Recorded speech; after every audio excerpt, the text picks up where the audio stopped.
Hello friend welcome back to our channel. तो पिला माने समस्त को आम चैनल को स्वागत। तो ये वीडियो रे आम कौन करवा ना दशम श्रेणी पिला आमर तृतीय पद्य रही राघवंक लंका यात्रा अनुकूल तार आम वन शॉट रिविजन करवा। तो वीडियो को आरंभ करने पूर्व मन रखी था जो मैंने एपर्यंत चैनल को सब्सक्राइब करना सब्सक्राइब कर ऑल नोटिफिकेशन क्लिक करदेव एवं एपर्यंत तुमने जदि पूर्व वीडियो वन शॉट देखन ताल जाकि देखी नेब कारण बहुत ही इंपोर्टाट अच्छी मुझे पूरापूरी कभर अप कर देछि। तो बर्तमान आम देखिए राघवंक लंका यात्रा अनुकूल सबू चैप्टर पढ़ी ये चैप्टर मुझे कही रखे जे एग्जाम रे वेटेज केते एटा हमर आईए 2 रे अछि। आईए 2 रे तुम मानकर जिंद रे पाठ 3 रु 4 मार्क आसियो। तो आईए 2 रो कथा नहीं मेन कथा है हमर अर्धवार्षिक और वार्षिक परीक्षा। अर्धवार्षिक परीक्षा रे तुम मानक जेमती हेले पाठ रु 5 रु 6टा बीटी क्वेश्चन मिलिबो बा एमसीक्यू क्वेश्चन मिलियो ता सहित लॉन्ग क्वेश्चन और सरलार्थ मध्य पाठ आसियार संभावना बहुत अधिक अच्छी। एवं ता सहित जदि आम आनुआल कथा देखिया बोर्ड एग्जाम कथा देखिया जोड़ा बहुत ही इंपोर्टाट बोर्ड एग्जाम रे तुम मानकर राघवंक लंका यात्रा अनुकूल पाठरू 3 रु 4टा बीटी 100% आसियाटा आसियो 101% एटा सियोर ता सहित गोटे लॉन्ग क्वेश्चन किंबा सरलार्थ कोड़ा भी गोटे सियोर आसियो एटा मध्य पूरापूरी बोर्ड रे निश्चिंत रूपे पकई थाउची। तो तेणु आम मैंने पूरापूरी थरोली चैप्टर टी को पढ़ा कॉन्सेप्ट कौन पूरापूरी क्लियर है। तो देख राघवंक लंका यात्रा अनुकूल ये राघव अर्थात किए राघव अर्थात एठारे होचंती मर्यादा पुरुष रामचंद्र। आम रामचंद्र को जानते समस्ते राघवंक अर्थ होची रामचंद्र। तो रामचंद्रंकर लंका को यात्रा अनुकूल माने रामचंद्र लंका को जिया कथा वर्णना कराई पाठरे कौन पे रामचंद्र बण को जाइथिले आमे समस्ते जानिचे पितृसत्य पालन करी रामचंद्र तांको भाई लक्ष्मण आ माता सीता वनवास जाइथिले। वनवास जिया समय रे पंचवटी वन रे रावण माता सीता को हरण कर नहीं जाइथिला। तापरे कौन ना आमर राम लक्ष्मण पलैथिले मृगयारे आसिला पर देखिले सीता नहांती से माने पचारिबारु जटायु पक्षी से उत्तर देइथिला जे कौन लंकार राजा रावण नहीं जाइछि बोली। तो से माने सीता को पाइबा पई केमिति जिबे से ऊपर योजना करछंती। ओके तो केमिति तांके योजना करथिले का सहित मिसिकी योजना करथिले से सबु किछि एठी आमे देखिबा। तो देखो प्रथमतः कवि परिचय उपरू जदि आमे जिबा एटार कवि होचंती उपेन्द्र भंज जे कि सप्तदश शताब्दी रु अष्टदश शताब्दी मध्य रे कवि माने सप्तदश शताब्दी अष्ट आ अष्टादश शताब्दी मध्यवर्ती कवि। तो देखो कवि परिचय ओडिया साहित्य रे बलिष्ठ कवित्व पाई उपेन्द्र भंज कवि सम्राट भाव में परिचित। प्रथम क्वेश्चन उपेन्द्र भंज को आम क्यों कवि भाव में मानचे ना उपेन्द्र भंज होचंदी आमर कवि सम्राट। ओके कवि सम्राट एली कहले आम उपेन्द्र भंज को बुझुचे। नेक्स्ट से सप्तदश शताब्दी शेष पर्यायर कौड़े जन्मग्रहण करते मन रखित भंजनगर अनति दूर थिबा घुमुसर राजवंश रे जन्मग्रहण करथिले मन रखित। उपेन्द्र भंज क्यों राजवंश रे जन्मग्रहण करथिले घुमुसर राजवंश रे जन्मग्रहण करथिले। नेक्स्ट उपेन्द्र भंज क्यों मंत्र जप करी कवित्व लाभ करथिले उपेन्द्र भंज राम तारक मंत्र जप करी कवित्व लाभ करथिले। नेक्स्ट तांकर लेखा गुड़िक देखिया जदि आमे बहुत सहज रे मन रही जीवो कोटि ब्रह्मांड सुंदरी लावण्यवती वैदेश विलास रसिकहरावली प्रेम सुधानिधि सुभद्रा परिणय कला कौतिक छांदभूषण इजा हूँ कौन ए सब जहाँ गोटे गोटे काव्य ता सहित तांके आउ कौन लिखिले काव्य सहित रसपंचक भली गीतात्मक आलंकारित कृति माने उपेन्द्र भंजकर गीतात्मक आलंकारित कृतिर नाम कौन ताल हूँ रसपंचक। ता सहित तांके गोटे पद्यात्मक शब्दकोश लिखिथिले जार ना हूँ गीता विधान हूँ गोटे पद्यात्मक शब्दकोश। नेक्स्ट उपेन्द्र भंजकर मानस्क पांडित्य एवं कवि ख्यातिर कालजयी कृति तांके आउ कौन लिखिथिले चौपदिया और चौतीसा ओडिया गीति अपर रूपे विवेचित होउछि माने जहाँ जहाँ लिखिं आज सबुआड़े परिचित अच्छी। नेक्स्ट ରାଘବଙ୍କ ଲଙ୍କା ଯାତ୍ରାନୁକୂଳ କବିଙ୍କର କୋଉଠୁ ଆଇଛି ମନେ ରଖିତ ବୈଦେଶ ବିଳାସରୁ ଆଇଛି। ରବି କୋଉଠୁ ଆସିଛି ବୈଦେଶ ବିଳାସରୁ ଆଇଛି ବୁଝିଲା। ରାଘବଙ୍କ ଲଙ୍କା ଯାତ୍ରାନୁକୂଳଟା କୋଉଠୁ ଆଇଛି ବୈଦେଶ ବିଳାସର 40 ନମ୍ବର ଛାନ୍ଦରୁ ଆଇଛି। ମନେ ରଖିତ କୋଉ ଛାନ୍ଦରୁ ଆଇଛି 40 ନମ୍ବର ଛାନ୍ଦରୁ। ବୈଦେଶ ବିଳାସ ହେଉଛି ଗୋଟେ କି କାବ୍ୟ ରାମ କାବ୍ୟ ହେଲା, ମାନେ ରାମଙ୍କ ଉପରେ ପୁରାପୁରି ବୈଦେଶ ବିଳାସ ଲେଖା ହେଇଛି। ସେଇର ଟୋଟାଲି 52ଟା ଛାନ୍ଦ ଅଛି, ସେ ଭିତରୁ 40 ନମ୍ବର ଛାନ୍ଦରୁ ଆଇଛି ଆମର କ'ଣ ନା ରାଘବଙ୍କ ଲଙ୍କା ଯାତ୍ରାନୁକୂଳ। ଓକେ, ମନେ ରଖିତ ସର୍ଟ ଟ୍ରିକ୍ ଯେ ରାଘବଙ୍କ ଲଙ୍କା ଯାତ୍ରାନୁକୂଳ ଆମର କୋଉଠୁ ଆଇଛି ନା ବୈଦେଶ ବିଳାସର 40 ନମ୍ବର ଛାନ୍ଦରୁ ଆଇଛି, କିନ୍ତୁ ଟୋଟାଲି କେତେଟା ଛାନ୍ଦ ଅଛି ହେଲେ 52ଟା ଛାନ୍ଦ ଅଛି। ତା ସହିତ ଏଥିରେ ପ୍ରତ୍ୟେକ ଅକ୍ଷର ବ ଆଦ୍ୟ ବର୍ଣ୍ଣ ନିୟମରେ ରଚିତ, ମାନେ ଆମେ ଯାହା ବି ପଢ଼ିବା ଏ କବିତାରେ ପୁରାପୁରି ଷ୍ଟାର୍ଟିଂ ଅକ୍ଷର ବ ରୁ ହିଁ ହେଇଛି, ପୁରାପୁରି ବ ଆଦ୍ୟ ବର୍ଣ୍ଣ ନିୟମରେ ଲେଖା ହୋଇଛି। ତ ଦେଖିବା ନେକ୍ସଟ କ'ଣ କୁହାଯାଇଛି। ଲଙ୍କାର ରାବଣ ଦ୍ୱାରା ଅପହୃତ ସୀତାଙ୍କୁ ଉଦ୍ଧାର କରିବା ପାଇଁ ରାମଚନ୍ଦ୍ର ସମୁଦ୍ରରେ ସେତୁ ବାନ୍ଧିବା ବେଳର କଥା ଏ କବିତାରେ ବର୍ଣ୍ଣନା କରାଯାଇଛି। ଆମେ ଜାଣିଛେ, ମୁଁ ଏବେ ମଧ୍ୟ କହିଲି ଯେ ରାମଚନ୍ଦ୍ର କ'ଣ ନା ସୀତାଙ୍କୁ ପାଇବା ପାଇଁ କେମିତି କପି ବା ବାନରମାନଙ୍କ ସହିତ ମିଶିକି ସମୁଦ୍ର ବା ସେତୁ ନିର୍ମାଣ କରିଥିଲେ, ସେତୁ ବନ୍ଧ ନିର୍ମାଣ କରି କେମିତି ଯାଇଥିଲେ ତାହା ଏହି ପଦ୍ୟରେ ଆମେ ଦେଖିବା। ତ ଉପେନ୍ଦ୍ର ଭଞ୍ଜଙ୍କ ଅଳଙ୍କାର ପ୍ରିୟତା, ଶବ୍ଦ ସଂଯୋଜନ କୌଶଳ, ସମାଜ ପ୍ରତି ନୀତି ନିର୍ଦ୍ଦିଷ୍ଟ ବାର୍ତ୍ତା ଏ ସବୁଯାକ ଏ ଲକ୍ଷଣର ବୈଶିଷ୍ଟ୍ୟ। କ'ଣ ଉପେନ୍ଦ୍ର ଭଞ୍ଜଙ୍କର ଅଳଙ୍କାର ପ୍ରିୟତା, ମାନେ ଉପେନ୍ଦ୍ର ଭଞ୍ଜ କ'ଣ କରୁଥିଲେ ଅଳଙ୍କାର, ମାନେ ଆମର କେତେ ପ୍ରକାର ଅଳଙ୍କାର ଅଛି। ଗୋଟେ ହେଲା ଅର୍ଥାଳଙ୍କାର, ମାନେ ଅର୍ଥ ପାଇଁ ଆମେ ଯେଉଁ ଯାହା ଥାଉଛି, ସେମିତି ଗୋଟେ ଅଛି ଶବ୍ଦ ଅଳଙ୍କାର। ଅର୍ଥାଳଙ୍କାର ହେଲେ ଆମେ ସୁନା ଗହଣା ଏ ଯାହା ସବୁ ପିନ୍ଧୁଛେ। ଅର୍ଥାଳଙ୍କାର ବୋଲି କହିଲେ ଯେତେ ସବୁ ଆମର ସାହିତ୍ୟର ଅର୍ଥ ଅଛି ସେ ସବୁ ଯାହା ହେଉଛି ଅର୍ଥାଳଙ୍କାର। ତ ଅର୍ଥ ଅଳଙ୍କାର ଉପେନ୍ଦ୍ର ଭଞ୍ଜ ବହୁତ ଅଳଙ୍କାର ବା ଭଲ ଭଲ ଶବ୍ଦ ଆଣିକି କବିତା ଲେଖୁଥିଲେ, ସେଥିପାଇଁ ଶବ୍ଦ ସଂଯୋଜନ କୌଶଳ ଉପେନ୍ଦ୍ର ଭଞ୍ଜଙ୍କର ଥିଲା। ତା ସହିତ ତାଙ୍କେ ସମାଜକୁ ସବୁ କିଛିରେ କିଛି ନା କିଛି ବାର୍ତ୍ତା ଦେବାକୁ ଚାହୁଁଥିଲେ। ତ ଏଇ ରାଘବଙ୍କ ଲଙ୍କା ଯାତ୍ରାନୁକୂଳ ପାଠରେ ମଧ୍ୟ ଉପେନ୍ଦ୍ର ଭଞ୍ଜ କ'ଣ ବାର୍ତ୍ତା ଦେଇଛନ୍ତି ସମାଜକୁ ତାହା ଆମେ ସମସ୍ତେ ଦେଖିବା। ତ ଦେଖ ଆମେ ଷ୍ଟାର୍ଟ କରିବା ସମସ୍ତେ ରାଘବଙ୍କ ଲଙ୍କା ଯାତ୍ରାନୁକୂଳର ପ୍ରଥମ ପଂକ୍ତି। ପ୍ରଥମ ପଂକ୍ତି ଦେଖ, ବଳିଲା ରାଘବ ଆଶା ସୀତା ପ୍ରାପତିରେ, ବିଚାରିଲେ ସିନ୍ଧୁ ପୋତି ଯିବା ପର୍ବତରେ ଯେ।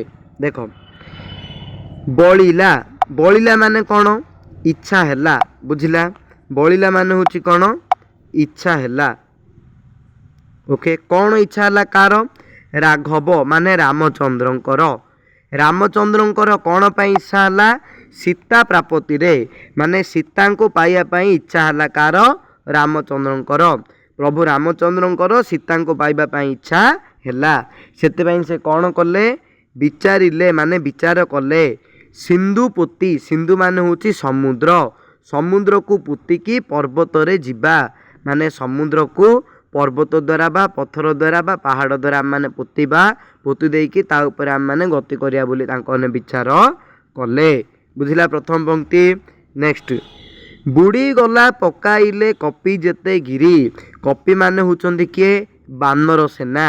ବାନର ସେନା ଆମେ ସମସ୍ତେ ଜାଣିଛେ, ବାନର ସେନା ତ ବା ହନୁମାନ ଆମ ଯେଉଁଟା କହୁଛେ। ବାନର ସେନା ମାନେ ଯେତେ ଗିରି, ଗିରି ମାନେ ହେଉଛି ପାହାଡ଼ ବା ପର୍ବତ। ବାନର ସେନା ମାନେ ଯେତେ ପର୍ବତ ନେଇକି ପକାଇଲେ ମଧ୍ୟ ସେ ସବୁ କିଛି ବୁଡ଼ି ଯାଉଥିଲା। ଫିଫିକୃତ କରି, ବୁଦ୍ବୁଦୁନ ଦିଶେ ଜଳ ଫିଫିକୃତ କରିଛେ, ମାନେ ସେଇଟା କେମିତି ବୁଡ଼ୁଥିଲା ଦେଖ, ଆମେ ଟେକାଡ଼ି ପକାଇଲେ କେମିତି ବୁଡ଼ି ଯାଉଛି, ଖାଲି ଫିଫିକୃତ ଗୋଟେ ଆବାଜଟି ମାନେ ବାହାରୁଛି, ଖାଲି ଯେଉଁ ଆମର ପାଣି ଫୋଟକା ବାହାରିଲା ଭଳିଆ। ଠିକ୍ ସେଇଭଳି ବୁଦ୍ବୁଦ ମାନେ ପାଣି ଫୋଟକା ଭଳିଆ ଦେଖାହେଉଛି, ଆଉ କିଛି ଦେଖାହେଉନି। ନ ଦିଶେ ଜଳ, ଜଳ କିଛି ଦେଖାହେବନି, ଖାଲି ଫିଫିକୃତ ଦେଖାହେଉଥିବ, ମାନେ ଆମେ ଯେଉଁ ତାଙ୍କେ ଯେତେ ବି ପର୍ବତ ବଡ଼ ବଡ଼ ପଥର ନେଇକି ପକାଇଲେ ମଧ୍ୟ ସେଇଟା ପାଣିରେ ବୁଡ଼ି ଯାଉଥିଲା। ଆଉ ଖାଲି କ'ଣ ନା ଏଇଭଳି କ'ଣ ନା ଫିଫିକୃତ ଶବ୍ଦ ବାହାରୁଥିଲା।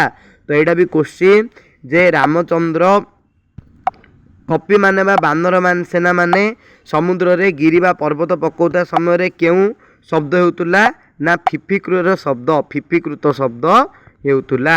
ନେକ୍ସଟ ଆମେ ଦେଖିବା, ନେକ୍ସଟ ଦ୍ୱିତୀୟ ପଂକ୍ତି ପରେ ଆମେ ନେକ୍ସଟ ପଂକ୍ତି ଉପରକୁ ଯିବା। ବିସ୍ମୟୀ ନିଶ୍ୱାସ ତେଜି ବରୁଣ ପ୍ରସନେ, ବିନାଶନ ରେଶୟନ ସେଦର୍ବ ଶୟନେ। ଦେଖ କ'ଣ ହେଇଛି, ଏଇଟା ଆମର ଅଛି ସମୁଦ୍ରଟା ଯାଇଛି, ସମୁଦ୍ର ଡେଇଁଲେ ସେମାନେ ଯିବେ, ଏଠି ବସି କଥାବାର୍ତ୍ତା ହେଉଛନ୍ତି ରାମଚନ୍ଦ୍ର, ଲକ୍ଷ୍ମଣ ଆଉ କ'ଣ ହନୁମାନ ମାନେ ବାନର ସେନା ମାନେ ସମସ୍ତେ ମିଶିକି କଥା ହେଉଛନ୍ତି। କ'ଣ କଥା ହେଉଛେ ନା ସମୁଦ୍ରକୁ ପାର କରି ଯିବା, କିନ୍ତୁ ତାଙ୍କେ ଦେଖିଲେ ଯେତେ ବି ଆମେ କ'ଣ ପାହାଡ଼ ବା ପର୍ବତ ଆଣି ପକେଇଲେ ସେ ସବୁ ଯାହା ପାଣିରେ ବୁଡ଼ି ଯାଉଛି। ତ ତାଙ୍କମାନେ ରାମଚନ୍ଦ୍ର କ'ଣ ଚିନ୍ତା କଲେ, ଜଳର ଦେବତା ହେଉଛନ୍ତି କିଏ? ବରୁଣ। ଜଳର ଦେବତା ହେଉଛନ୍ତି କିଏ? ବରୁଣ। ସେଥିପାଇଁ ଆମେ ହୁଏତ ବରୁଣ ଦେବତା ଆମ ଉପରେ ରାଗି ଯାଇଛନ୍ତି, ସେଥିପାଇଁ ଆମର ଏ କାମଟା ହେଇପାରୁନି।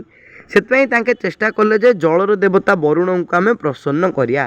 ବୁଝିଲା, ମାନେ ତାଙ୍କେ ହୁଏତ ଆମ ଉପରେ ଅସନ୍ତୁଷ୍ଟ ଅଛନ୍ତି, ଆମେ ତାଙ୍କର ପୂଜା ଅର୍ଚ୍ଚନା କରିକି ତାଙ୍କୁ ଟିକେ ସନ୍ତୁଷ୍ଟ କରିଦେବା, ଯାହାଦ୍ୱାରା କି ସେ ଆମ ଦ୍ୱାରା ଆମ ଉପରେ କ'ଣ ସନ୍ତୁଷ୍ଟ ହେଇପାରିବେ। ତ ଦେଖ କ'ଣ କଲେ ରାମଚନ୍ଦ୍ର, ବିସ୍ମୟୀ ନିଶ୍ୱାସ ତେଜି, ମାନେ ବିସ୍ମୟ ହେଇକି ଛାନିଆ ହେଇକି ବା ଆଶ୍ଚର୍ଯ୍ୟ ହୋଇକି ନିଶ୍ୱାସ ଛାଡ଼ିଲେ, ମାନେ ଦୀର୍ଘ ନିଶ୍ୱାସ ଛାଡ଼ିଲେ। ଛାଡ଼ିକି କ'ଣ କଲେ, ବରୁଣ ପ୍ରସନ୍ନେ, ମାନେ ଜଳର ଦେବତା ବରୁଣ। ବରୁଣ ହେଉଛନ୍ତି କ'ଣ? ଜଳର ଦେବତା ତ ବା ଜଳାଧିପତି। ଜଳାଧିପତି ତ ଜଳାଧିପତି ବା ଜଳର ଦେବତା ବରୁଣଙ୍କୁ ପ୍ରସନ୍ନ କରିବା ପାଇଁ ତାଙ୍କେ କ'ଣ କଲେ, ବିନା ଆସନରେ, ବିନା ଆସନ ମାନେ ବିନା ଆସନରେ ବସିକି, ବୁଝିଲା, ଶୟନ କଲେ। ବିନା ଆସନ ନେଇକରି ତାଙ୍କେ କେଉଁଠି ଶୟନ କରିଥିଲେ? ଦର୍ଭ ଶୟନରେ ଶୟନ କରିଥିଲେ। ଦର୍ଭ ଶୟନ କ'ଣ? ଦର୍ଭ ହେଲେ ହେଉଛି କୁଶଶଯ୍ୟା। ଦର୍ଭ ହେଲେ ହେଉଛି କ'ଣ? କୁଶଶଯ୍ୟା। କୁଶଶଯ୍ୟା ବୋଲି କହିଲେ କେମିତି ଆମର ଯେଉଁ ଦୁବ ଘାସ ଜିନ୍ ଥାଉଛି ସେ ଟାଇପ୍ର ହିଁ, ବୁଝିଲା ନା ନାଇଁ, ସେଇଟା ହେଉଛି କୁଶଶଯ୍ୟା ବା ଦର୍ଭଶଯ୍ୟା। ତ ଏଇଟା କୋଶ୍ଚିନ୍, ରାମଚନ୍ଦ୍ର କେଉଁଥିରେ ଶୟନ କରିଥିଲେ? କେଉଁ ଶଯ୍ୟାରେ? ଦର୍ଭଶଯ୍ୟା ବା କୁଶଶଯ୍ୟାରେ ଶୟନ କରିଥିଲେ। କେଉଁଥିରେ? ନା ଅନାହାରରେ ବା ବିନା ଆସନରେ ରହିକି, ବିନା ଆସନ କେଉଁ ବି ଆସନରେ ନ ରହିକି ଶୟନ କରିଥିଲେ। କେଉଁଠି? ଦର୍ଭ ଶୟନରେ ବା କୁଶଶଯ୍ୟାରେ ଶୟନ କରିଥିଲେ। ପ୍ରଥମ ପଙ୍କ୍ତି ସରିଲା ନା ନାହିଁ? ପ୍ରଥମେ ଆମେ ବୁଝିଲେ ରାମଚନ୍ଦ୍ରଙ୍କର ଟିମ୍ର କଥା। ରାମଚନ୍ଦ୍ରଙ୍କର ଇଚ୍ଛା ହେଲା ସୀତାଙ୍କୁ ପାଇବା ପାଇଁ, ସେଥିପାଇଁ ସେ ସିନ୍ଧୁ ବା ପର୍ବତକୁ ପୋତିକି ଯିବାକୁ ସ୍ଥିର କଲେ।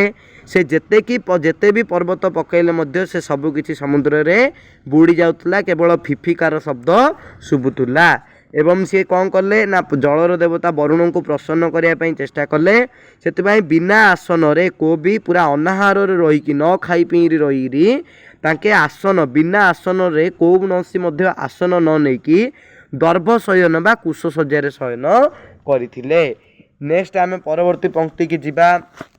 ଆମର ଯେନ୍ ନାଟକରେ କେଉଁ ବି ଅପେରା ହେଉ କି କେଉଁ ବି ନାଟକ ହେଉ, ଦୁଇ ଟିମ୍ ଥାଉଛି। ଗୋଟେ କ'ଣ କେଉଁ ଭଲ ଟିମ୍ ଥିଲା, ଗୋଟେ ଖରାପ ଟିମ୍ ଥାଉଛି। ତ ଗୋଟେ ଟିମ୍ର ନାଟକ ମାନେ ଗୋଟେ ଟିମ୍ ଆଇଲେ ଷ୍ଟେଜ୍ରୁ, ତାପରେ ଆଉ ଗୋଟେ ଟିମ୍ ଆସୁଛନ୍ତି। ସେମିତି ଏବେ ଆମେ କ'ଣ ରାମଚନ୍ଦ୍ରର ଟିମ୍ କଥା ଦେଖିଲେ। ଏବେ ରାବଣ ସୀତାଙ୍କୁ ନେଇକି କ'ଣ ମାନେ ରାବଣ କ'ଣ କରିଛି କ'ଣ ନାହିଁ ସେ ଉପରେ ଆମେ ଟିକେ ଦେଖିବା। ତ ଦେଖ, ବୁଧେ ମାନେ ହେ ପଣ୍ଡିତ ମାନେ ଶୁଣ, ହେ ପଣ୍ଡିତ ମାନେ ଶୁଣ। କ'ଣ ପାଇଁ ନା ଶୁଣ କ'ଣ, ଅନ୍ୟ ପ୍ରସଙ୍ଗକୁ 10 ଶିର, ମାନେ ଅନ୍ୟ ପ୍ରସଙ୍ଗ ଆଉ ଗୋଟେ କଥା ଶୁଣ। କାହାର? 10 ଶିର। 10 ଶିର ହେଉଛି ଏଠି କିଏ? ରାବଣ। ହେ ପଣ୍ଡିତ ମାନେ, 10 ଶିର ମାନେ 10ଟା ଶିର ଥିଲା ରାବଣର, ସେଥିପାଇଁ ତାକୁ 10 ଶିର ବୋଲି କୁହାଯାଉଥିଲା, ବୁଝିଲା। ତ ହେ ପଣ୍ଡିତ ମାନେ ରାବଣର କଥା ଶୁଣ। କ'ଣ? ବରଗିଲା ମାନେ ପଠେଇଲା ବା ପ୍ରେରଣ କଲା ବା ପଠାଇଲା। ବରଗିଲା ମାନେ ପଠାଇଲା। କ'ଣ ପାଇଁ ପଠେଇଲା? ସେ ଶୁକସାରଣ। ଶୁକସାରଣ ହେଉଛନ୍ତି କିଏ? ରାବଣର 2ଟା ମନ୍ତ୍ରୀ। ମନେ ରଖିଥ, ରାବଣର 2 ମନ୍ତ୍ରୀର ନାମ କ'ଣ? ଶୁକ ଆଉ ସାରଣ। ରାବଣର ମନ୍ତ୍ରୀ 2ଟାର ନାଁ ହେଉଛି କ'ଣ?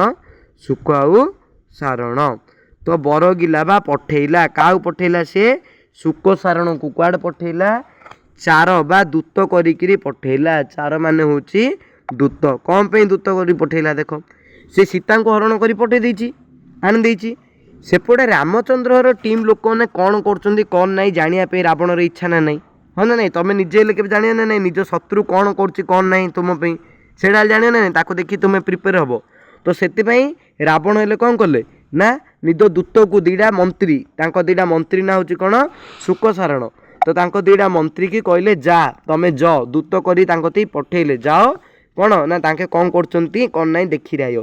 ଆଉ ଖାଲି ଯିବାକୁ କହିଲେନି, ଗଲାବେଳକୁ କ'ଣ କରିବା ପାଇଁ କହିଲେ? ଦେଖ, ମନେ ରଖିଥ, 2 ଜଣ ବିଷୟରେ ଆମେ ଏଠି ପଢ଼ିବା। ଦେଖ, ମୁଁ ଫାଷ୍ଟ ତୁମମାନଙ୍କୁ ହିଷ୍ଟ୍ରି ମନେ ପକାଇ ଦେଉଛି ରାମାୟଣର, ତାପରେ ଆମେ ପାଠକୁ ଯିବା। ଦେଖ, ବିଭୀଷଣ ହେଉଛି କିଏ? ରାବଣର ସାନ ଭାଇ, ରାବଣର ସାନ ଭ୍ରାତା, କନିଷ୍ଠ ଭ୍ରାତା ବା ସାନ ଭାଇ। ନେକ୍ସଟ विभीषण कथा सरला आमे आउ जन कथा पढ़िया अंगद अंगद को अधिकांश जन जान नथियो मन रखी तो अंगद किए आमे समस्ते बाली सुग्रीव जानचे बाली सुग्रीव दी भाई थिले हैला बाली सुग्रीव दी भाई थिले हेले बाली सुग्रीव जी भाई थिले कौन ना रामचंद्र सुग्रीव कान रही जाइए बाली सुग्रीव युद्ध लगेला बेलू बालीर पछाड़ू तीर मार दी किए रामचंद्र बाली मरी जाइला बालीर पुओ होउची अंगद बालीर पुत्र होउची अंगद बालीर पुत्र होउची अंगद बुझला नहीं बालीर पुत्र होउची बालीर पुत्र नाम होउची अंगद ओके तो बालीर पुओ होउची के अंगद तो कौन है ये कथा देख विभीषण आउ अंगद आंके दी जन रामचंद्र टीम रे थिले बुझला रामचंद्र टीम एकानी रावणर टीम एकानी ये जो विभीषण रावणर भाई ना नहीं विभीषण रावणर भाई हेले से रावण टीम रहा कथा ना नहीं कौन पे रामचंद्र टीम ही गला तार गोटे कारण अच्छी रामचंद्र सपक्ष को बा टीम को जीवार कारण हूँ जिते बड़े रावण सीता को चोरी आनदेला ता भाई सान भाई जानदेला दिने ना दिने आर विनाश हम बा आर नाश हम कौन पाई सी गोटे नारी की चोरे की बा हरण करके आनी से ता भाईर कौन से गोटे कौन सी अपोजिट पार्ट थिला गोटे घृणात्मक बा कौन खराब खराब टीम रे थिला रावण से विभीषण ता भाईर टीम छाड़ी रामचंद्र टीम की पलि आसला ठीक से बोली बाली तो मरी जाइछंती अंगद तांको भाई तांको दादा होचंदी किए सुग्रीव ता दादा सुग्रीव का सपक्ष थिले कि आम समस्ते जानचे रामचंद्र सपक्ष थिले सुग्रीव तो तांके अंगद हेले मध्य धर्मर टीम को पलि आसतिले ओके अधर्म पाखे बा रावण पाखे न रहीकि विभीषण और अंगद आंके दी जन जा का पाखे रामचंद्र टीम को पलि आसतिले ओके एति बुझिला आमे तो एबे देखिया पाठ उपरु देख कौन है तो आंके जन टांकान रही जाइछंती तो रावण शोक सारणु कहउछंती कौन कहउछंती तू जुबु आ विभीषण कहू विभीषण कौन हेली कहू विभीषणे कह विभीषण को जाइकी कह कौन कह ज्येष्ठ भ्राता पिता सरी मन रखी तो ज्येष्ठ भ्राता हेले बड़ भाई पिता सरी माने पिता समान विभीषण जाइरी कह बड़ भाई होची बापा समान बा बड़ भाई होची बापांकर समान बुझी न बुझी को पिता बाणी पिता करिजे माने कौन होइची कौन नहीं बुझा बुझी न करी तू डायरेक्ट मो टीम छाड़ी तू ता टीम पलायाटा किसी ठीक कथा नहीं रावण टीम छाड़ी विभीषण रामचंद्र टीम ही पलैची से शुकसारण हाथ में रावण कहउचन जे तमें जाइकी विभीषण को कुह कौन ना बड़ भाई होची बापा समान बड़ भाई कूड़ा कहला बुझा बुझी न करी तमें डायरेक्ट टीम छाड़ी आउ गोटे टीम ही पलायाटा ठीक कथा नाई बोली कहउचंती बुझिला ना बुझिलानी विभीषणे कह ज्येष्ठ भाता पिता सरी बुझी न बुझी को पिता पिता बाणी करिजे नेक्स्ट आउ कौन कह विभूति को भुंजुथिलु विभूति भूषणे बड़ कूले जन्मी शरण की कारण जे माने देख तू बड़ कूल जन्म होइछु रामचंद्र रावण बड़ कूल जन्म होइछि ना नहीं रावण बड़ कूले तो ता भाई विभीषण सी बड़ कूल आगे ओबियसली जन्म होइछि ना सी कंसान कूल के जन्म हो तो तू बड़ कूल जन्म होइरी बड़ लोक बड़ घरे जन्म होइरी गोटे छोट लोकटार शरण पशियार किसी दरकार नाई बोली सी कहूची माने रावण एठी जणैबाकू चाहूचंदी काहाकू रावण कहउचंती जे शुकसारण को तुमे जाओ आउ काकू विभीषण को जणै दियो कौन बड़ भाई बापा समान तुम मैंने कौन को कथबार्ता न बुझी टीम छाड़ी जीवाटा ठीक कथा नहीं जो बड़ कूल तुम्हें विभूति भुंजुल माने बड़ पूरा खाई पी ओएस कर रोथुल से कूल को छाड़ी तमें जाइकिरी गोटे शरण नेबा का कूले जन्म का कूल बा का गोड़ तले शरण नेबाटा ठीक नुहे बोली कहते तो ये मन रखी तो विभूति भूषण बोली क्या कहुले रामचंद्र कौन पे सब विभूति लगी था ना नहीं देहरे से विभूति भूषण बोली कहूँ किंतु विभूति भूषण को बा रामचंद्र को किए विभूति विभूति को भुंजुले विभूति को भुंजुले आमर विभीषण कथा कहुई तुम्हें बड़ कूल जन्म होती तुम्हें कहीं जाकि गोटे सान बा पदचारिणी वन रे जी बुलूची तार कहीं शरण नौच बोली कहुई बुझिला एठी कौन कह चाहते नेक्स्ट पंक्ति उपरକୁ आम जा नेक्स्ट पंक्ति हूँ बोल अंगद को मु कही अंगद बोली जन आय अंगद हूँ किए बाळीर पुओ अंगद हूँ किए बाळीर पुओ सी राम टीम रे अच्छी तो कौची कौन कहते अंगद को जाइरी कुह कौन कुह पिता शत्रु भक्ति पुण्य जे अंगद को जाइरी कुह पितार शक्ति पितार शत्रु को माने पितार शत्रु को तुम आउरी किंदी भक्ति करुच पितार शत्रु किंदी है एडे ना रामचंद्र बाली मारथिले तार कौन होले शत्रु होले तो कहउचन जे तुम जाइके अंगद कुह सी तो बापा मारी तू आउरी किंदी जाइरी ता सपोर्ट रे अछु तू ता सपोर्ट छाड़ी मोर सपोर्ट हो पलिया बेले ताकू जाइकी कह आउ कौन बाद रचाई विवाद पितृव्य बाद रचाई पितृव्य बाहुडा सैन्य दे पितृव्य होउचंती दादा बुझिला माने ता किए सुग्रीव अच्छी ना नहीं ता टीम रे सुग्रीव अच्छी का टीम रे रामचंद्र टीम रे सी बाड़ी कौन हम पितृव्य बा दादा हम ना नहीं दादा हम है ना नहीं तो कहते देख कहते कि तू जाइकी ताकू माने सुग्रीव सहित बाद रचा बा माढल जा बा झगड़ा करदे आ तोर जति सैन्य सामंत अच्छा बाउडी धरी मो टीम पलिया किंदी सैन्य सामंत अच्छी देख हनुमान हेले केतीजा हनुमान थिले बालिका निले केते हनुमान थिले सुग्रीव का निले केते हनुमान थिले जेतला बाली मरीगले अंगद सबु जाओ नहीं सुग्रीव तुले मिसिरी गोटे सैन्य होगले तो ताकू रावण जनइबा को चाहूँगी बा का माध्यम रे सुकोसारण माध्यम रे कहउचन जे तुमे जाइरी अंगद कुह जे सी तो बप्पा मारथिला से रामचंद्र तू आउरी जाई ता टीम रे किंद अच्छु तो दादा तुले बा तो पितृव्य तुले तू कौन झगड़ा करे आउ तू तोर जेतिकी सैन्य सामंत अच्छी बाहुडे धरी मो टीम को पलिया बोली रावण कहउछंती बाद रचाई पितृव्य बाहुडा सैन्य जे नेक्स्ट देखिबा परवर्ती पंक्ति बिहाय से बियोरी सागर जिणी जाई वर्तक स्वरूप द्रुत केकेटिह कहीजे देख सुकोसारण सुनदेले जीवाई रेडी हेले सुकोसारण देख रावण बसते रावण सुकोसारण कथा कहीदेले सुकोसारण जीवाई रेडी हेले कोड़ी रामचंद्र पाखिड़ी रामचंद्र कौन नाई कौन कर देखिया कहवाई बिहाय से माने कौन आमर हूँ आकाश मार्गरे आकाश मार्ग को बिहाय से कहुच्छी बिहरी माने उड़ी जाई आकाश मार्गरे उड़ी जाई सागर बा समुद्र जिणी जाई माने पार करी समुद्र को पार करी तांके जाइथिले के सुकोसारण रावणर दीड़ा मंत्री बिहाय से आकाश मार्गरे समुद्र पार कहीं समुद्र रही मझे से आई पाना रामचंद्र आके है नहीं तो से समुद्र उपरे आकाश मार्गरे जाइथिला कि रूप नहीं जाइथिला वर्तक बा वर्तक स्वरूप धृत वर्तक रूप दे जाइथिले मन रखि तो सुकोसारण केउ रूप रे जाइथिले वर्तक रूप रे जिबा समय रे की शब्द करथुले केंकेटियो शब्द करुथुले बुझिला ना नहीं अर्थ यथार्थ रे बा आमे गोटे पूरा पूरी सर्टकट रे कहया गले सुकोसारण रावण ठारू कथा सुनदेले आकाश मार्ग रे उड़ी उड़ी उड़ी उड़ी उड़ी उड़ी गले वर्तक रूप होइरी केंकेटियो आवाज करी करी करी करी करी करी जाइरी तांके सेडे पहुँचले पहुँची तांके जहाँ देखिया कथा देखीदेले देखिरी रिटर्न पळाइले आईरी रावण को कहले आईरी कहे ना नहीं कौन देखिले कौन नहीं कौन देखी रहे कहीं रावण पठेइथिला जाई देखिया तो आईरी रावण कौन कहले देखिया रावण आईरी कहले जे विख्यात करू बा वर्णना करू विंशति कर बोली क्या कहुई रावण को कहुई कारण विंश हेले 20 हाथ कर हेले हाथ तार 20टा हाथ थिला सेतपई ताको विंशति कर कहुई तो विख्यात करू विंशति कर कहिबार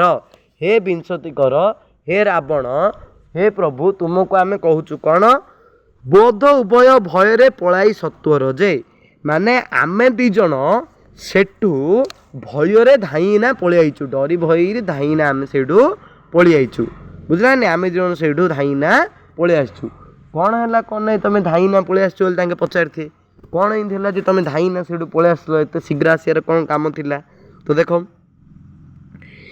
बाहुडी रावणे कही शुण देव रिपु बाहुडी की बा बाहुडी राशि रावण को तांके कहिले कौन बोली कहले शुण हे देव रिपु है यहाँ हम देव रिपु मन रखी तो देव रिपु ओके देव रिपु हेले कौन देव हूँ देवता ରିପୁ ହେଲେ ହେଉଛି ଶତ୍ରୁ। ରାବଣ ପୁରାପୁରି ସବୁ ଦେବତାମାନଙ୍କର ଶତ୍ରୁ ଥିଲା, ସେଥିପାଇଁ ତାକୁ ଦେବ ରିପୁ ବୋଲି କୁହାହେଉଛି। ତ ଡାଇରେକ୍ଟ କ୍ୱେଶ୍ଚିନ୍ ମଧ୍ୟ ପଚାରୁଛି ପଠିତ କବିତାରେ ଦେବ ରିପୁ ବୋଲି କାହାକୁ କୁହାହେଇଛି? ତ ଉତ୍ତର ହେବ ଆମର ରାବଣ। କ'ଣ ପାଇଁ? ଦେବ ହେଲେ ଦେବତା, ରିପୁ ହେଲେ ଶତ୍ରୁ। ସେ ଦେବତାମାନଙ୍କର ଶତ୍ରୁ ଥିଲେ କିଏ? ରାବଣ। ସେଥିପାଇଁ ତାଙ୍କ କତିକି ଦେବ ରିପୁ ବୋଲି କୁହାହେଉଛି। ତ ଶୁକ ସାରଣ ଆଇରି ରାବଣକୁ କହୁଛନ୍ତି କ'ଣ ବୋଲି? ହେ ଦେବ ରିପୁ ଶୁଣ, ହେ ଦେବତାମାନଙ୍କର ଶତ୍ରୁ ଶୁଣ। କ'ଣ? ବୋଇଲା। କିଏ ବୋଇଲା? ବୋଇଲା ବା କହିଲା। କିଏ କ'ଣ କହିଲା? ଅନୁଜ ମାନେ ତମ ସାନ ଭାଇ। ଆଚ୍ଛା, ରାବଣ ସାନ ଭାଇ କିଏ ଥିଲା? ବିଭୀଷଣ। ତମ ସାନ ଭାଇ କହିଲା। କ'ଣ କହିଲା? ତୁମ ଅନୁଜ ବା ସାନ ଭାଇ କହିଲା। କ'ଣ କହିଲା? ମୁଁ ଯିବି। କେତେବେଳେ ଯିବି? ତୁ ଯେତେବେଳେ ସୀତାଙ୍କୁ ସମର୍ପୁ ଯେ। ବା ବିଭୀଷଣ କହିଲେ ଯେ ତୁମେ ଯେତେବେଳେ ସୀତାଙ୍କୁ ନେଇ ରାମଚନ୍ଦ୍ରଙ୍କ ପାଖରେ ହସି ହସି ସମର୍ପଣ କରିଦେବ ଆଉ କ୍ଷମା ମାଗିକିରି ପଳାଏ, ସେତେବେଳେ ମୁଁ ତମ ପାଖରେ ଆସିଗଲି ବିଭୀଷଣ କହିଲେ। ବୁଝିଲା? କ'ଣ ପାଇଁ? ନା ସେ ତାଙ୍କର କ'ଣ ସୀତାଙ୍କୁ ହରଣ କରିକିରି ନେଇ ଯାଇଛନ୍ତି। ଓକେ। ତ ବୋଇଲା ବା କହିଲା କିଏ? ଅନୁଜ ବା ସାନ ଭାଇ କହିଲା ତୁ ଯେତେବେଳେ ସୀତାଙ୍କୁ ସମର୍ପଣ କରିବୁ ସେତେବେଳେ ମୁଁ ଯିବି। ନେକ୍ସଟ, ବଞ୍ଚିଲୁ ଅଙ୍ଗ ଦେ ଅଙ୍ଗ ଦେବାରୁ କି ଧର୍ମେ, ବଜ୍ରାଘାତ ସମତମ ତଳ ପ୍ରହାରିଲା ବ୍ୟୋମେଜ। ଦେଖ, ସେ କହିଲା ବଞ୍ଚିଲୁ। କେଉଁଠୁ ଆମେ ବଞ୍ଚିଲୁ? ଅଙ୍ଗଦର ଅଙ୍ଗରେ ଦେବାରୁ କି ଧର୍ମେ, ମାନେ ଅଙ୍ଗଦ ଇମିତି ଗୋଟେ ଅଙ୍ଗ ଦେଉଥିଲା ବା ଇମିତି ଗୋଟେ ଆମତି ଗୋଟେ ବାଡ଼େବାକୁ ଯାଉଥିଲା, ଆମ ଉପରେ ଇମିତି ଗୋଟେ ଅଙ୍ଗ ଦେବାକୁ ଯାଉଥିଲା, ତାଠୁ ଆମେ ଧର୍ମ ବଳରେ ବଞ୍ଚିକି ପଳେଇ ଆସିଛୁ। ହୁଏତ ଆମେ କିଛି ଧର୍ମ କାମ କରିଥିଲୁ, ସେଥିପାଇଁ ଭଗବାନ ଆମକୁ ବଞ୍ଚେଇ ଦେଲେ। ନହେଲେ ସିଏ ଯେଉଁ ବଜ୍ରାଘାତ ଭଳିଆ ଚାପଡ଼ାଟା ଆଣିଥିଲା ଆମତି ବାଡ଼େଇ ବୋଲି, ବୁଝିଲା ନାହିଁ? ବଜ୍ରାଘାତ ସମ ତଳ ପ୍ରହାରିଲା ବ୍ୟୋମେଜେ। ସେ ବଜ୍ରାଘାତ ଭଳିଆ ଯଦି ଚାପଡ଼ାଟା ଆମ ଉପରେ ବାଜତା, ଆମେ ପୁରା ପାତାଳରେ ପଶି ଯାଇଥାନ୍ତୁ। ଆମେ ପୁରା ପାତାଳ ପୃଷ୍ଠରେ ଚେପା ହେଇକି ପଶି ଯାଇଥାନ୍ତୁ। ସେ ଜିନ୍ଦିଆର ଚାପଡ଼ାଟା ଉଠେଇଥିଲା ବାଡ଼େଇ ବୋଲି, ଆମେ ଯାଇ ତାକୁ ଏମିତି କହିଲୁ, ଆମେମାନେ ଯାଇ ତାକୁ ବର୍ଣ୍ଣନା କଲୁ ଯେ ରାବଣ ଏମିତି କହିଛନ୍ତି, ତୁମେ ଆଙ୍କ ଟିମ୍ ଛାଡ଼ି ତାଙ୍କୁ ପଳେଇ ଆସ। ଏ କଥା ଶୁଣିକିରି ସେ ଯେମିତି ପ୍ରତିକ୍ରିୟା କଲେ, ସେ ହାତକୁ ଉଠେଇଲେ। ବୁଝିଲା ନାହିଁ? ସେ ଏମିତି ଏକ ଚାପୁଡ଼ା ଦେବାକୁ ଯାଉଥିଲେ, ଯେଉଁଟା ଯଦି ବାଜିଥାନ୍ତା ହେଲେ ତାଙ୍କେ ଦୁଇ ଜଣ କ'ଣ ହେଇଯାଇଥାନ୍ତେ? ପୁରା ପାତାଳଗାମୀ ହେଇଯାଇଥାନ୍ତେ, ପାତାଳରେ ଚାପି ହେଇଯାଇଥାନ୍ତେ। ତ ଦେଖ, ବାଜିଥିଲେ ଚୂନ ବା ପାତାଳେ ଭଜିଥିବ, ବିନ୍ଧ୍ୟ ଭାନୁ ହେଲେ ତୋଷୀ ହେଲେ ବଞ୍ଚାଇ ଦଇବ ଯେ। ଯଦି ସେଇଟା ବାଜିଥାନ୍ତା ଆମ ଦେହରେ, ଆମ ଦେହଟା ପୁରାପୁରି ଚୂର୍ଣ୍ଣ ହେଇରି ପାତାଳରେ ଭଜି ଯାଇଥାନ୍ତା, ପୁରା ଗୁଣ୍ଡ ଗୁଣ୍ଡ ଗୁଣ୍ଡ ଗୁଣ୍ଡ ହେଇରି ମାଟିରେ ମିଶି ଯାଇଥାନ୍ତା ଯଦି ସେ ଚାପଟାଟା ଆମ ଦେହରେ ବାଜିଥାନ୍ତା। ବିନ୍ଧ୍ୟ ଭାନୁ, ବିନ୍ଧ୍ୟ ହେଉଛି ଗୋଟେ ପର୍ବତ। ମନେ ରଖିତ, ବିନ୍ଧ୍ୟ ପର୍ବତ କ'ଣ? ବିନ୍ଧ୍ୟ ଗୋଟେ ପର୍ବତଟା ଥିଲା ଯିଏକି ସୂର୍ଯ୍ୟଙ୍କର ଉଦୟରେ ବାଧା ଦେଉଥିଲା। ମାନେ କ'ଣ ବାଧା ଦେଉଥିଲା? ଦେଖ, ବିନ୍ଧ୍ୟ ପର୍ବତଟା ଏତେ ବଡ଼ ଥିଲା ଯେ ସୂର୍ଯ୍ୟ ଉଦୟ ହେଲେ ତାଙ୍କ କିରଣ ଆଗକୁ ଆସିପାରୁନଥିଲା। ତ ବିନ୍ଧ୍ୟ ପର୍ବତ ସୂର୍ଯ୍ୟଙ୍କର କ'ଣ ତାରେ ଉଦୟରେ ବା ପ୍ରକାଶରେ କିରଣ ପ୍ରକାଶରେ ବାଧା ସୃଷ୍ଟି କରୁଥିଲା। ସେ ବିନ୍ଧ୍ୟ ପର୍ବତ ଭାଙ୍ଗି ଯାଇଥାନ୍ତା। ବୁଝିଲା ନାହିଁ? ମାନେ ସେ କହୁଛନ୍ତି ଯେ ଅଙ୍ଗ ତ ଏଡ଼େ ବଡ଼ ପୁରା ଚାପଡ଼ା ଉଠେଇଥିଲା ଯେ ଯଦି ଆମତି ବାସିଥାନ୍ତା ଆମେ ପୁରାପୁରି ପାତାଳରେ ପଳେଇ ଯାଇଥାନ୍ତୁ। ଆମେ ବିନ୍ଧ୍ୟ ପର୍ବତ ତଳେ ରହିଲୁରୁ ବିନ୍ଧ୍ୟ ପର୍ବତଟା ଆମତି ବଞ୍ଚେଇ ଦେଲା। ହୁଏତ ସେ ବିନ୍ଧ୍ୟ ପର୍ବତ ଭାଙ୍ଗିଥିଲେ ହେଲେ ପୁରା ଚୁନଚୁନା ହେଇରି ପଡ଼େଇଥାନ୍ତା। ଓକେ। ତ ବିନ୍ଧ୍ୟ ଭାନୁ ଯଦି ଭାଙ୍ଗି ଯାଇଥିବ, ବିନ୍ଧ୍ୟ ଭାନୁ ବା ବିନ୍ଧ୍ୟ ପର୍ବତ ଭାଙ୍ଗିଲେ କିଏ ଖୁସି ପାଇବ? ସୂର୍ଯ୍ୟ ଖୁସି ପାଏ। କ'ଣ ପାଇଁ? ତାଙ୍କ ଉଦୟରେ ବାଧା ହେଉଥିଲା ବିନ୍ଧ୍ୟ ପର୍ବତଟା, ନା ନାହିଁ? ତ ସେଇଟା ଗୋଟେ କଥା ସରିଲା। ନେକ୍ସଟ ଆମେ କ'ଣ କରୁଥିଲେ ନା, ଶୁକସାରଣ କ'ଣ କହିଲା ଏଇରି ନା, ଯଦି ବିନ୍ଧ୍ୟ ପର୍ବତ ନଥାନ୍ତା ତାହେଲେ ଆମେ ଆଜି ସେଇଟା କ'ଣ ପୁରାପୁରି ଗୁଣ୍ଡା ହେଇରି ସେଇଟା ଆଗା ପଡ଼ିଥାନ୍ତୁ, ହାଡ଼ କଙ୍କାଳି ମିଳିଥାନ୍ତା। ଓକେ। ଯଦି ବାଜିଥାନ୍ତା ହେଲେ ଚୂର୍ଣ୍ଣ ପାତାଳ ହେଇରି ଆମେ ପୁରାପୁରି ବସେଇଥାନ୍ତୁ। ବିନ୍ଧ୍ୟ ଭାନୁ, ବିନ୍ଧ୍ୟ ପର୍ବତ ଯୋଗୁରୁ ଆମେ ବଞ୍ଚିଗଲୁ, ମାନେ ଆମତି ଦୈବ ବା ଭଗବାନ ବଞ୍ଚେଇ ଦେଲେ ବିନ୍ଧ୍ୟ ପର୍ବତରେ ରଖିକିରି। ଏସବୁ କଥା ଶୁଣିକିରି ରାବଣ ପଚାରୁଛନ୍ତି ଯେ ରାମଚନ୍ଦ୍ରର ସେଇଠିରେ ସୈନ୍ୟ ସଂଖ୍ୟା କେତେ ମୋତେ ଟିକେ କହିବ କି? ମାନେ ତାଙ୍କର ସେଇଠି ଟିମ୍ରେ କେତେ ଲୋକ ଅଛନ୍ତି? ହୁଏତ ଆମେ ଆଉ ଟିକେ ଅଧିକ ଟିମ୍ ମେମ୍ବର କରିଦା, ତାଙ୍କର ଯଦି 15 ଅଛି ଆମେ 16 କରିଦା। ତାଙ୍କ ଟିମ୍ ମେମ୍ବରରେ କେତେ ଲୋକ ଅଛନ୍ତି ବୋଲି ପଚାରିଲେ। ଓକେ। ବଳ ପଚାରିଲୁରୁ କ'ଣ କହିଲେ? ଶୁକସାରଣ କି ଉତ୍ତର ଦେଲେ? ବଳ କେତେ ବୋଲୁ बोले जेते शंख सेई बारी राशि रे जनित शंख जेते नाही मन रखि तो शंख होची गोटे संख्या प्रथम जो देइछि शंख ये होची संख्या एडे जो देते देइछि गोटे शंख एडा होची सामुद्रिक जीव बुझिला माने बल केते बोलू बल आमे केते कहबू सेतिकी शंख नाही माने सेति बड़ संख्या नाही पूरा एते लोक अछंती एते हनुमान एते बानर सेना तांकर सेठ अछंती आमे पूरा गणी पारलुनु पूरा बल आमे आ कोन कहू तांको टीम मेंबर केते आम पूरा पूरी गणी पारलुनु बल केते बुलू केते जेते शंख सेई माने जेते शंख सबुठु बड़ संख्या होची माने हमर अछि 1 10 100 1000 अयुत लक्ष नियुत कोटि पार तो इंदी अछि लास्ट होची शंख शंख होची लास्ट तो माने बारी राशि बा समुद्र रे हेले सेते शंख नाही समुद्र रे शंख माने सामुद्रिक जीव गोटे शंख होची एक प्रकार सामुद्रिक जीव माने समुद्र रे हेले सेते प्रकार सामुद्रिक जीव नाही ले कहउचंदी तार तो कहया चाहउचंदी रे समुद्र रे बारी राशि बा समुद्र रो बुझला नहीं बाली रे बाली कणिका जेते पूरा पूरी अछि समुद्र रे जेते की बाली जीव बा सामुद्रिक जीव छन ताडू और अधिक तांको सैन्य संख्या अछंदी बा रावण रे कहउचंदी सुकसारण तांकर पूरा पूरा केती जा पूरा पूरी कोन अछंदी सैन्य सामंत अछंदी बा केती जा दूत पूरा पूरी अछंदी केती जा टीम मेंबर पूरा अछंदी तांकर कहला नेक्स्ट कौन हला एबे आम सब रावण कथा सुन देले एबे राम कथा उठिके जिया रामचंद्र कौन करथिले मन पक कुश सज्जा बई ध्यान करथुले शयन कर देइथिले काकू काउ ध्यान करथुले वरुण देवता को कौन पई ना तांके कौन जेते पत्थर पकाउथिले से जा बुड़ी आउथला तो जदि वरुण देव होचंदी कौन जलर देवता होचंदी वरुण तांको संतुष्ट करदेले तां कौन सेटे पकेई पळे से पई तांको संतुष्ट करिया पई से चेष्टा करूथुले तो सेतळ कौन हेइची वितरणे सागर की 5 पचारिला बिहेराम कुशसज्जा प्रत्युत्तर देला देख वितरणे यही समय कौन हेइची सागर बा समुद्र कि 5 पचारिला माने कि उपाय चिंता कला बिहे एठारे राम बिहे माने अन्य प्रकार रामचंद्रंकर कुशसज्जा रामचंद्र जो कुशसज्जा शयन करथिले से कुशसज्जार प्रत्युत्तर मिलगला कुशसज्जार प्रत्युत्तर हेले कौन देख आमे आमे का गोटे पचारिया कौन सी आम तो जोड़ा कौच प्रत्युत्तर माने रिप्लाय आम जोड़ा कौचे रिप्लाय दौचे सेटा का प्रत्युत्तर कहउची ओके माने बिहे रामचंद्रंकर कुशसज्जा प्रत्युत्तर देला माने रामचंद्रंकर कुशसज्जा कथा कहला माने कौन कुशसज्जा कथा कहला कि नाई कौन वरुण देवता संतुष्ट हो गले क्या उपरे ना रामचंद्रंक उपरे एबे रामचंद्र आराम रे सेतु बंध कर जाई परिए तो देख एते हला रामचंद्रंकर कथा हाँ ना नहीं रामचंद्र सक्सेस हो गले तांके कौन सेतु निर्माण करी एथर जीवा पई लागिबे सेपटे रावण बाबू आमर कौन करछन देख बीरस को मंद करी मंदहास जन्मे बोले कि करिबो एडे हीन पराक्रम जे पूरा पूरी रावण निजु निजे हसी हसी चित्कार करी करी कहूची मंद मंद धीरे धीरे हसी हसी बढ़ाणी हसी हसी हसी हसी कौन कहूची बोली कहूची माने कौन कहूची ए हीन